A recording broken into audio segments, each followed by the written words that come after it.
What's going on, Dolphins? It is your boy Dillon, and I am here with you for my Dolphins vs. Jags preview, which is tomorrow. It is a 1 p.m. Eastern, 10 a.m.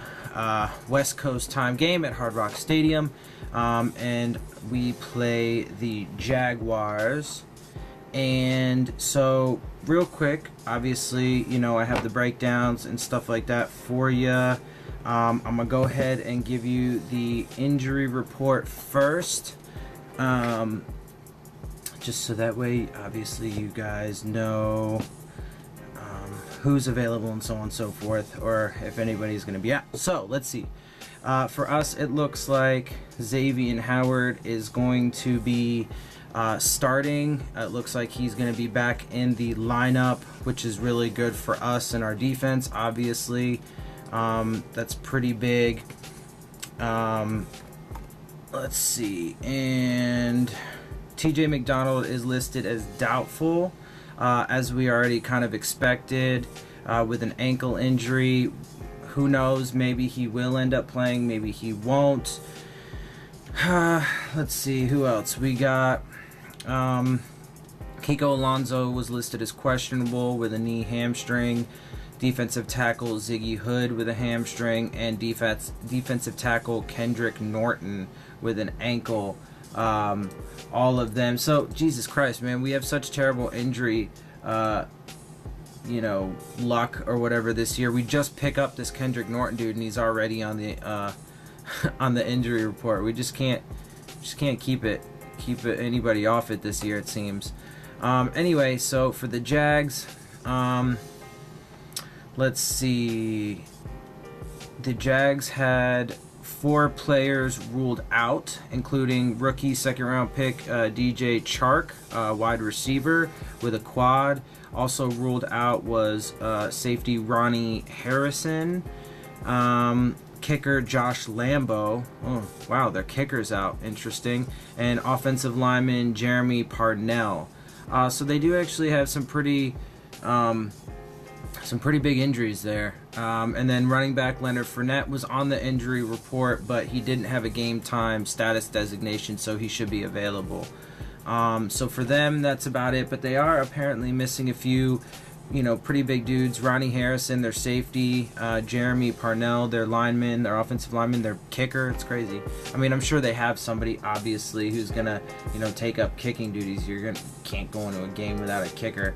But anyway, so that's the injury report for you guys. And so go ahead and get into the breakdown of the teams and, the things that I think, we're going to have to do. So real quick, obviously we are 7-7 as it stands. The Jacksonville Jaguars are 4-10. They have not done very well this season, obviously at all, which is good for us.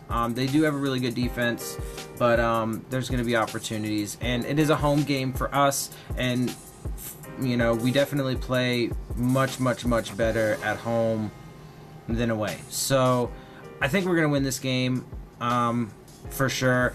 If we're going to make it to the playoffs, there's only a couple ways. Obviously, no matter what, we have to win out. We have to get to 9-7.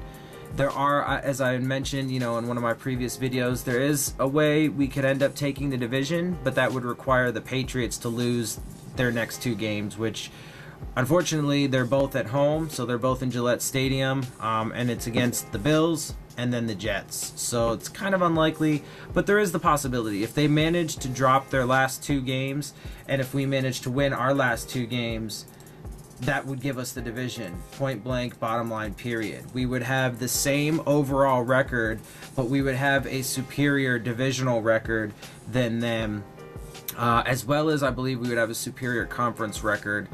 So we would definitely take the division in that case. Otherwise, if we're going to get a wild card, I mean, we would need a lot of help. So we'll see what happens. Our chances are definitely dwindling, and obviously we have to do our part. So let's see. Let's get into this. League standings, points per game. Offensively, points per game, we're getting 21.1, which is 23rd. They are getting 16.1, which is 30th. They are not scoring for shit, which is really good. It's good for our defense, obviously. And again, this is a home game, so that's going to play a huge part into it. And how I think we'll be able to overcome, this defense with our offense and our offensive line. Our offensive line hasn't been able to do shit on the road, basically, except for the Jets. It's the only road game we won, which I think, ironically enough, the other road game we're going to win this year is going to be against the Bills in the last games. I think we are going to win our last two. Anyway, so yards per game, we have 302.1, which is 29th in the league. They are at 319.2, which is 26th. Passing yards per game, we're at 189.5, which is 29th. They are at 207.3, which is 25th. Rushing yards, we have 112.6, which is 18th, and 111.9, which for them, which is 19th.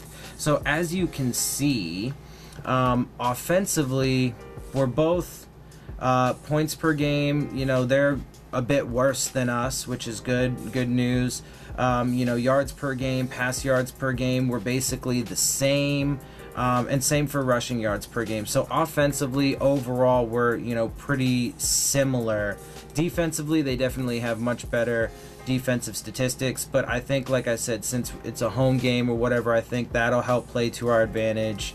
Obviously, the heat's not really a big deal because they are also a Florida team, but I still think having that home field advantage, will help.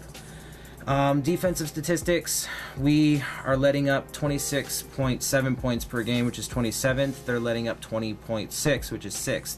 We're letting up 402.3 yards per game, which is 30th. They're letting up 318.4, which is 6th. We're letting up 257.1 passing yards per game, which is 24th. They're letting up 198.9, which is 2nd. So as you can see, before I even get to the last statistic, they are, top of the league in pretty much all their stats, except for rushing yards, which they're middle of the pack. So that's going to, be a big thing for our offense, is being able to run the ball. Rush yards allowed, we're giving up 145.2, which is 31st. They're giving up 119.6, which is 19th. Unfortunately, we don't have Frank Gore this week, but we got Balaj and Drake and Bolden, and I think that they can hold it down and they can get it done. So for our last games, respectively, we had 193 total yards. They had 192. We had 37 passing yards. They had 20. The reason why we had 37 passing yards overall, Ryan Tannehill had 108, which I'll get to in a second, but obviously he got sacked 9 times, so he lost tons of yardage on those sacks. Cody Kessler, who was the quarterback for the Jags this past game, just didn't throw for very much. Anyway, so let's see. Rushing yards per game, we had rushing yards for this last game. We had 156. They had 172. Yards per play, we were at 3.6. They were at 3.9. We didn't lose a fumble, but they did. We didn't throw any interceptions, but they threw one. They lost 1 fumble, 1 interception. We were 16% on third downs. They were 38. So when you look at that yards-wise, all the way through, we're basically pretty even. But they had a couple turnovers, which is good news for us, because that means, that's the one thing that our defense has really been able to do, is cause turnovers. Third down percentage, they were obviously much better, but we had the ball basically identical. We had it for 26 minutes, 44 seconds. They had it for 26 minutes, 54 seconds, and we both had 8 penalties. So offensively, as you can see, now obviously they do have the overall better defense, but we get X back this week and we have that home field advantage, and I think those are going to be huge into deciding this game. Passing statistics, Ryan Tannehill was 11 for 24, 45.8% completion percentage, 108 yards, no touchdowns and no interceptions, with a 59 passer rating. On the year, he's 64.7 completion percentage for 1,686 yards, 16 touchdowns, 6 interceptions, and a 100.6 passer rating. Cody Kessler was 9 for 17 with a 52.9 completion percentage, 57 yards, 0 touchdowns, 1 interception with a 35.7 passer rating. On the year, he's completing 64% of his passes for 603 yards, 2 touchdowns, 2 interceptions, and a 76 passer rating. So, comparatively, obviously, well, Ryan Tannehill's definitely the better of the 2 quarterbacks, which is going to be a big deal too, and part of the reason why I think our defense is going to help keep us in this game and, whatever. So, rushing leaders, Kalen Ballage led the way for us, 12 carries, 123 yards, 1 touchdown, and a 10.3 average. Frank Gore, who obviously isn't going to play, had 5 carries, 14 yards, and a 2.8 average. Brandon Bolden had 1 carry, 12 yards, with an obvious 12 average. Cody Kessler led the way for them, ironically enough. So obviously he's got some wheels, so we're going to have to keep an eye on that, keep him contained. But he had 6 rushes for 68 yards, 11.3 average. Leonard Fournette had 11 rushes, 46 yards, and a 4.2 average. David Williams, 5 rushes, 32 yards, and a 6.4 average. Dede Westbrook, 1 rush, 20 yards, and an obvious 20 average. Receiving leaders, Danny Amendola led the way for us, 3 of 8 for 30 yards. Kenyon Drake, 3 of 3 for 28 yards. Mike Gesicki, 2 of 3 for 23 yards. Kenny Stills, 1 of 3 for 17. Bryce Butler, 1 of 3 for 12. Dede Westbrook led the way for them, 3 of 5 for 21, and Leonard Fournette, 3 of 4 of 18. They had a couple other guys catch some balls, but they all were, less than 10 yards apiece. Defensively, our last game we had 2 sacks and 2 tackles for loss, 1 interception, and 3 passes defensed. They had 3 sacks, 8 tackles for loss, 1 forced fumble, and 2 passes defensed. So, for my 5 keys to winning this game, it's going to be identical. It's exactly the same as last week. So, and again, to reiterate, since we're at home, I think that's gonna, with this particular team, and what have you at this time of the year, blah blah blah blah blah, all factors considered, I think that the home field advantage is going to be one of the factors to give us that slight edge. But that's not a key to winning the game, because you don't really get to choose when you're at home. You just are or aren't. So for the 5 keys, number 1 is run the ball. So, matchup wise, obviously I think that our defense can handle their offense. I'm not worried about that. Their offense has sucked all year, and we have a much better defense than what people think, what Dolphins fans want to give it credit for, what they want to give Burke credit for or whatever. I mean, and what the standings would suggest. I mean, look, again, we've had just tons of injuries. They've had to, move people around. Yes, there have been breakdowns and occasional bad calls and miscommunications, but, that shit happens. I mean, it happens when you're just losing guys left and right. I mean, I don't think people understand how big of a deal it really is when you have to when you lose guys. It's one thing to lose 1 or 2 guys, yes, next man up mentality, but when you start losing half your secondary and half your defensive line and blah blah blah blah blah, it can be too much. Lack of chemistry amongst the guys that are playing, miscommunications between them, all sorts of things. So look, man, I think the fact that we're even 7-7 right now, despite all of the injuries, is really good. People don't think, most Dolphins fans are just super disappointed and pissed off and want everybody fired, but I think considering everything, Gase has done a phenomenal job with this team, and I think everybody's just coming down too hard. Anyway, we don't need to get into that. So first thing, you guys know how I feel. So first thing is, run the ball. We definitely got to make sure that our offense is able to move the ball downfield, get into the red zone, and, score points.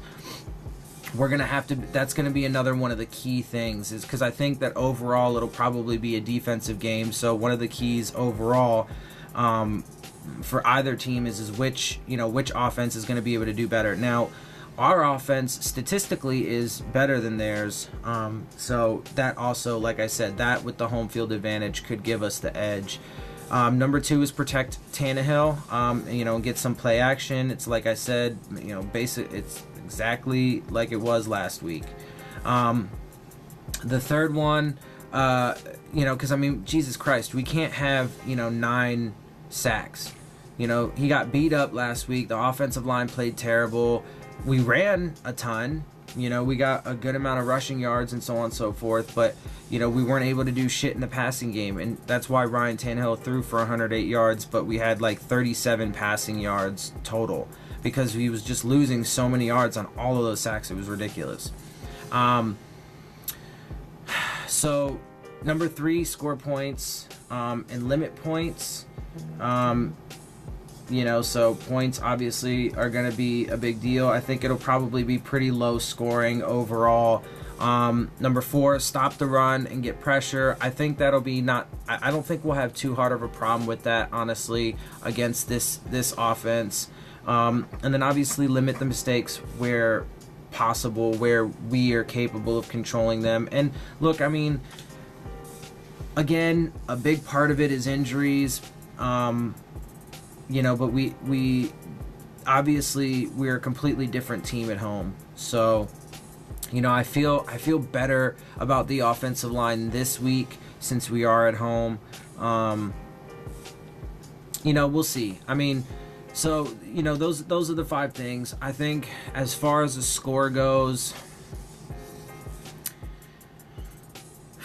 I'm going to say it's going to be a 14-9 game. I think it's going to be a really low scoring game. I think we'll manage to get 2 touchdowns and they'll, you know, kick a few field goals and that's going to be the end of it.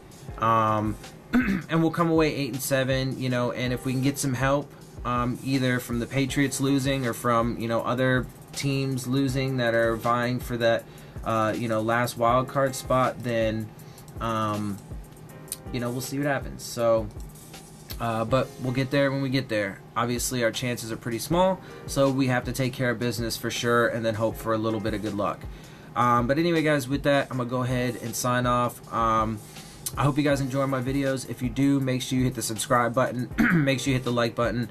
Hit the bell if you want the alerts. Leave your questions, comments, and concerns down in the comment section. I love talking and interacting with y'all. So please do that. Also, make sure you follow me on Twitter at Dillon Tartaro. You can hit me up there, drop your questions there. Of course, like I've told you before, I'll answer them in the videos, or you can just chop it up with me, whatever.